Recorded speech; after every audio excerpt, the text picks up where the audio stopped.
So this second subject that I want to talk about, you see, I'm sitting here, right?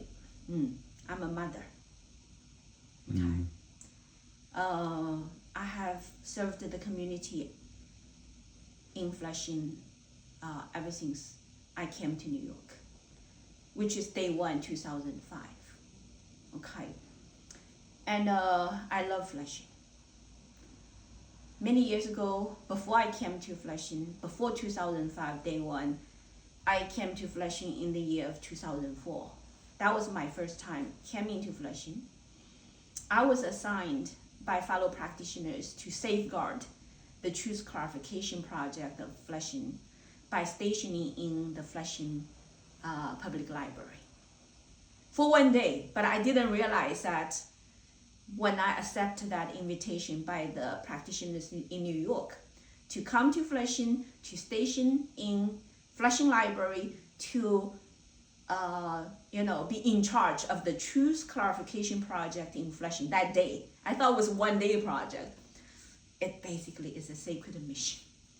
And ever since then, my life was changed. And so from 2004, I was actually on my way to Greece. I still remember at the time I was still running my top-notch, cancer research lab in Seattle, Washington, right? Banner Research Institute. And I was going to host an international conference in Greece on the beautiful island, right? So I had this vision about, what is the true way to help people to get rid of cancer. That basically is fundamentally rectify human morality and elevate human spirituality. So that conference, when I hosted, in Greece, actually the subject is different from the regular, conference. I remember it has this called the future life science subject. But when I stopped by New York, I was invited to participate in Truth Clarification Project, and I was sent to Flushing and stationed there, in the public library. I still remember the first time I sat there and looked at the main street, right? This is going to be my people, and I'm here now. I'm here for you guys, right, to tell you the truth. Yeah. So 2004 was my first connection. And in 2005, day one, I came to New York. And then by July, I was able to get the Whole Elephant Institute fully registered in New York State. And my office is in downtown Flushing at the heart, where right now that office is called Global Center for Quitting CCP, right? With the banner. That was my office. That was my first office for the Whole Elephant Institute. Yeah. So I love Flushing people. And I got to meet all the wonderful people in Flushing of different ethnic groups. And I established wonderful, wonderful relationship with the Korean community people. Even people from Korea, Falun Dafa practitioners from Korea, they travel to Flushing to participate in Truth Clarification projects.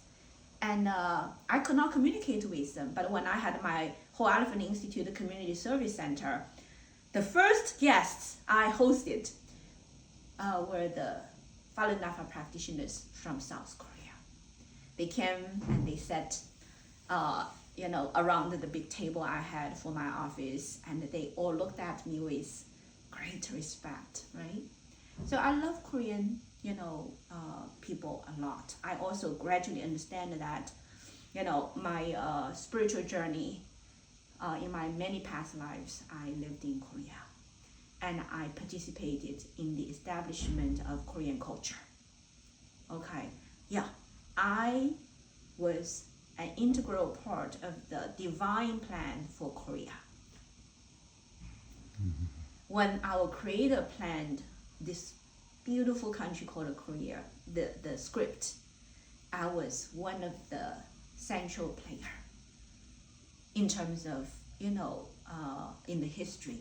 So Korean people have a history. You go to historical society, right? And reviewing the great historical events in South Korea, in North Korea, the whole Korea. I used to be one of the key players to establish the history of Korea. I'm asking you to record that. I will not lie, okay? I'm just saying that. I'm a very important lady for the future of Korea because I was a very important figure for the past of Korea. And today, I already am so deeply connected with the Korean people, as you already know it, right? We came together to build the Sacred Virtue Institute to get ready for the moral education textbooks for our future schools, So I put Korean people on my shoulder when I walk around. I will promise that. Okay, I promise to our Korean people that I put Korean people's interests on my shoulder when I walk around. Okay. So, the reason I put all this introduction here is because I intended this video to be seen by my dear friend, Mrs. Lee. Okay. I want Mrs. Lee to understand who I am and why I care about her. And why I'm gonna making this video for her. Okay. So, Mrs. Lee is a wonderful lady. And I see the deep connection I have with her. Even before I met her, I already started to taste her food, right? You brought back some kimchi that she made. I said, this is good kimchi, When I like someone's food, that means I, connect with someone, right? Then, when I first met her, she gave me a big hug, right? And she very naturally, bonded with me really good. So, I deeply care about her, okay? And that's why I want to say something today, about a subject, okay? A subject that I think that's my best gift for her. Okay. Well, look, as a mother, travel from the communist China, growing up in, remote countryside for 7 years, and then spend the rest of the time in Wuxi City and Shanghai City, growing up as a young girl and a young lady, right? And fell in love, right? And so that kind of process that, I experienced. I know what means love, okay? I know, the very important, precious love between man and woman. I treasure that. And I encourage people to not to be afraid of accepting love, not to be afraid of giving love, not to be afraid of establishing love relationship. I think man and woman, they meet for reason, and they are together and united as husband and wife for most important sacred mission to build family. Okay. And so, for a person who has a beautiful female body, right? Live in this world, from a little girl growing up to a young lady and then getting ready for fall in love, get married, build family, right? There is a very important message I want to tell the young ladies who are getting ready for falling in love with a man and then get married and build a family. My daughter, right? She's at that age, and many beautiful young girls, they are at this critical stage, right? Now, there is something so dangerous that I have to warn the people of this category. Okay, sometimes not even right now, not even young girl. Okay, for example, Mrs. Lee is not a young girl anymore, but she also may falling in love with a man. Okay, she may fall in love with a man. That's beautiful. Okay, but just like a young girl who fall in love with a young man, same moral discipline here. There is something that about man and woman's physical bodies relationship. Okay, a lady must always remember, in this world called a human world, man, woman are not animals. Okay? Mm-hmm. Man and woman are not animals. Therefore, man and woman are subject to the law of the human beings. Man and woman are not similar or same as monkeys. And man and woman are not evolved from monkeys. Okay? Mm-hmm. So evolution theory is a big lie. And a man and a woman are created by the divine beings in their own image with sacred mission. Mm-hmm. And in order to make sure that man and a woman fulfill their sacred mission in the human world, the divine beings have set up a law for the proper way for man and woman to interact with each other. Especially for the man and the woman want to together build a family.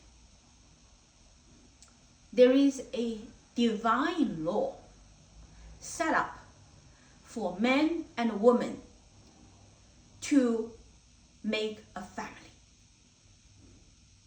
Okay, so men and women cannot sleep with each other having sex before they are given that role.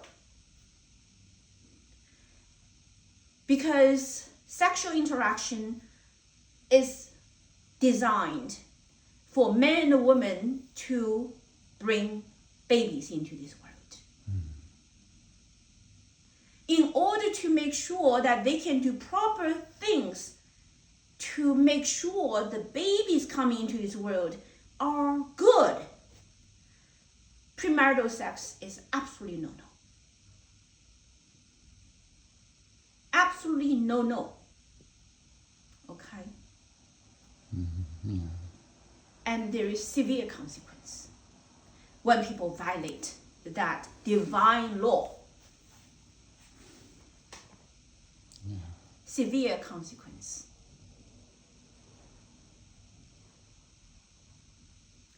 So, when a man loves a woman, the man wants to form a family with a woman, that man must first marry her. Simple. Okay? Otherwise, stay away from her.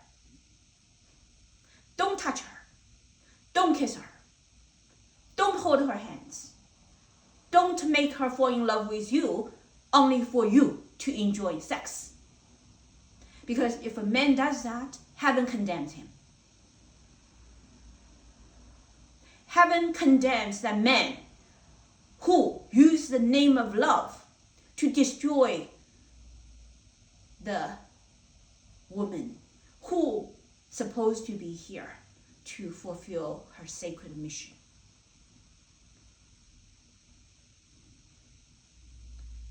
A woman already married become the mother, have children,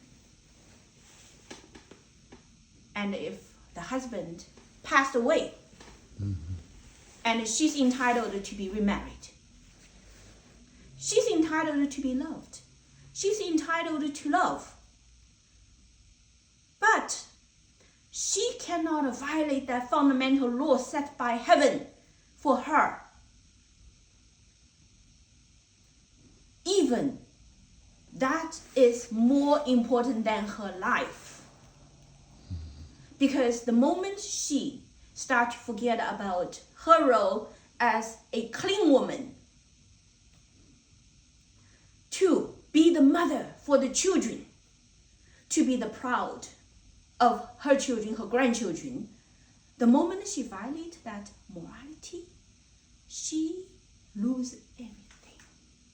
She would lose her dignity in front of her children, her grandchildren.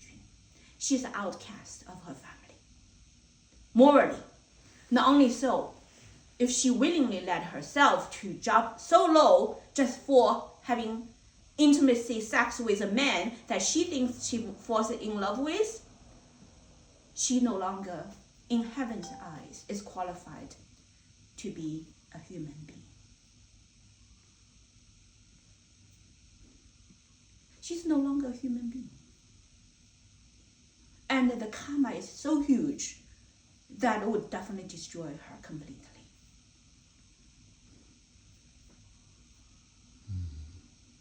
So there is no excuse in this world saying, he loves me, I love him too. We're gonna get moving and sleep with each other.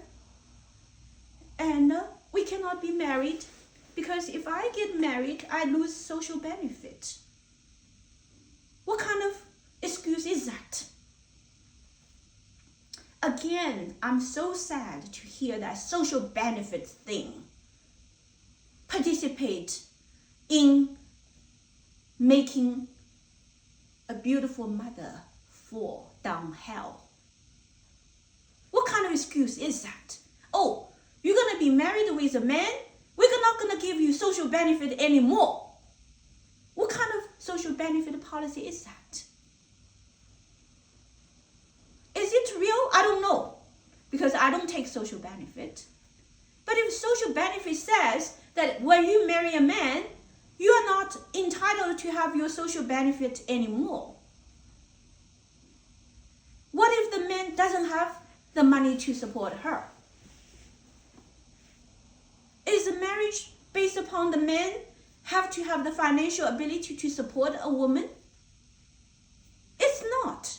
If they love each other, they want to be married, why a woman will lose whatever that they suppose if she's entitled, if her income is low, if she has nobody to support her, she's supposed to also have social benefit if the social benefit is real, right? If the man has much money, then yeah. I don't care. Yes, yeah. But what I'm saying is that it's very possible that a man does not have any money. Also, if that man is going to marry a woman, it doesn't matter he's rich or poor, they're going to share everything. That's what's supposed to be. When a man marry a woman, they're supposed to share everything. Now, if that man says, I'm willing to let you sleep with me, but I'm not going to take care of your financial matter, continue to take your social benefit, what kind of man is that? I will also say, what kind of man is that? That's also wrong. So there are multiple potential wrong involved in this case. If the man has much money, if the marry, then the social benefit is this, the Medicaid. They must be there is the limitation in Medicaid. That's exactly Yeah, it. yeah. So, that's exactly it. Yeah. What I mean is that if a mother, she lives alone and the children are not supporting her and she has no income, okay? Mm-hmm. She has no income and the husband already passed away, okay, and the government says you are a mother, that you worked hard for, this and that, and right now you don't have job, and we're gonna give you some money to support your living, okay? Yeah. So she is living on the social benefit Mm. at this point, and then she fall in love with a man, and the man has a lot of money, Mm. okay, and then the man says, live with me, but we cannot get married, because if you married, I'm gonna have to support you. I'm not supporting you. Leave that man. Quick. That's what I mean. Okay. I want to tell anybody in that situation, a lady in that situation, that a man doesn't want to support you when he wants you to sleep with him, and don't also want to marry you. He is a thug, hoodlum, and morally corrupt. Stay away from him. There is no love here. Don't cheat yourself. Don't lie to yourself. This kind of man, stay away from him. Don't sell your body, right? Right. Don't sell your dignity. Don't make yourself a prostitute. I'm serious. That is absolutely no. Look, a beautiful woman in this world, if a man loves her, marry her. Otherwise, stay away from her. That's a strong message I want to say. And for all the young and old, whatever the beautiful ladies, always remember that in this world, you must treasure your own most sacred instrument given by the divine. Don't let any moral stain destroy your life. And premarital sex is absolutely no, because if you do that, you destroy your cleanness, and nobody will respect you, and there's no money can buy back that. Yeah. No money can buy back that dignity, okay? And if you have already done that, sincerely repent. Sincerely repent. Ask divine, beg divine to give you a new opportunity to clean up your body, okay?